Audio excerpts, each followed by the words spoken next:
Who was Eratosthenes? Eratosthenes of Cyrene, a mathematician, astronomer, geographer and poet, was born in Cyrene in 276 BC. He was a pupil of the philosopher Aristo and became the chief librarian at Alexandria in Egypt when Ptolemy II Philadelphus founded it in 225 BC. But why is he important today? Well, let's find out. In this episode, we're going to take a look at who he was, what he did, and why he's important. Ready? Let's begin. So Eratosthenes was a polymath. That means he knew a lot about many different subjects, but we know him best for his work in geography and mathematics. In fact, he even wrote a book about geography called Geography, which is where we get our word geography from. His work was very influential and was translated into many languages. So that makes him an important figure in the history of geography. But he wasn't just a writer. You see, Eratosthenes also made some important discoveries. For example, he discovered that the Earth is round. He realized this by observing the shadow cast by the Earth on the Moon during a lunar eclipse. He also calculated the circumference of the Earth pretty accurately, although he thought the Earth was a bit wider than it actually is. How did he do this? Well, he knew that the sun's rays are parallel, and he noticed that in Alexandria the sun would be exactly halfway up the sky at noon on the summer solstice, meaning that the sun was shining straight down into a well at a place south of Alexandria. This meant that Eratosthenes could calculate the angle between the two lines of sight from Alexandria to the south point. And because he knew that the angle was half of the angle around the Earth, he could use basic trigonometry to calculate the circumference of the Earth. He also made some important contributions to mathematics. For example, he proved Euclid's theorem that a straight line joining two points is the shortest distance between them. He also developed a method for finding the area of a triangle given the lengths of its sides. And he was the first person to use the word algorithm. The term algorithm has now become the most common word used to describe a step-by-step procedure for solving a problem or accomplishing a task. But he didn't stop there.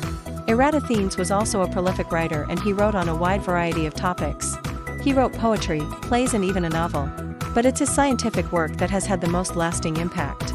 His writings on astronomy, geography and mathematics were used by scholars throughout the ancient world, and they helped to preserve ancient Greek knowledge for future generations. But Eratosthenes' contributions to science and scholarship were not the only important things about him. He was also an important figure in the cultural life of Alexandria. When Ptolemy II Philadelphus decided to found the Mouseion, or museum, as it was called, he wanted it to be a place where scholars from all over the known world could come to study and collaborate. And so he appointed Eratosthenes as its chief librarian. Now, you may be wondering, wait a minute, what does a museum have to do with a library? Well, in ancient times, the word museum didn't refer to a building where people could go to look at interesting artifacts or exhibits. It referred to a place where scholars could come to study and conduct research.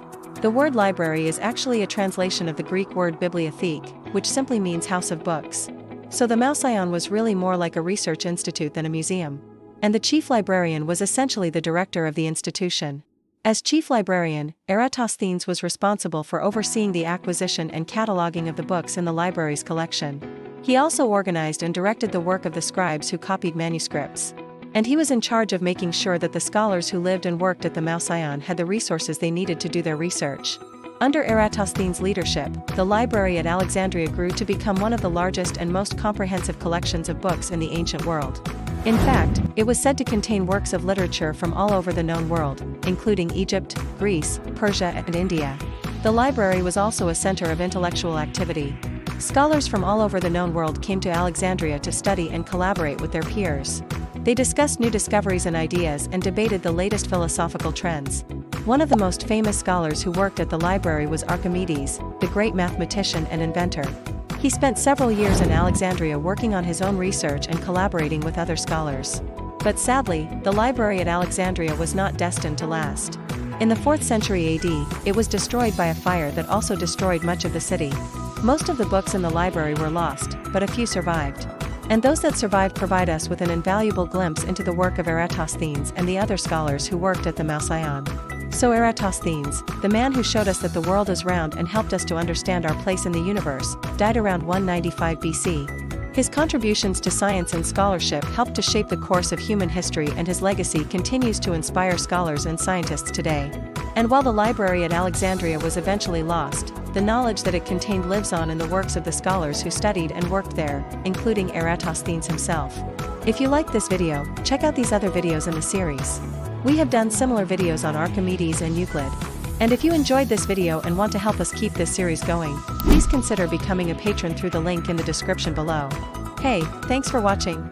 I hope you learned something about Eratosthenes, the man who showed us that the earth is round. If you liked this video, be sure to stay tuned for more episodes.